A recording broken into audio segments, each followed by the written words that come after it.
आता संचित कर्म म्हणजे काय? आता कर्माचे दोन म्हणजे भरपूर अर्थ निघू शकतात संस्कृत भाषेनुसार. त्याचे दोन प्रायमरी अर्थ असे आहेत की कर्म म्हणजे मी जी क्रिया करतो ते कर्म, किंवा मला मागचं जे कर्म केलंय त्याचं फळ मला आता भोगावं लागतंय. ते फळाला पण कधी कधी आपण कर्म कर्म म्हणतो. आपण म्हणतो कर्माचे भोग, म्हणजे आपण जे भोगतोय ते माझं कर्म आहे असं आपण म्हणतो. म्हणजे मागचं जे फळ मी आता भोगतोय त्याला पण आपण कर्म म्हणू शकतो.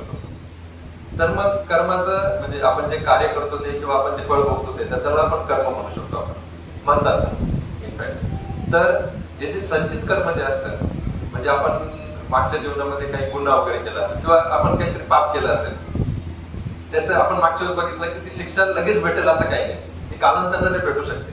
पण तोपर्यंत काय होतं, ते कर्म आहे ना आपल्या म्हणजे आपल्या राशीमध्ये ते संचय होऊन राहिलेला असतो, त्याचा संचय झालेला असतो, म्हणजे ते साठलेलं असतं ते कर्म.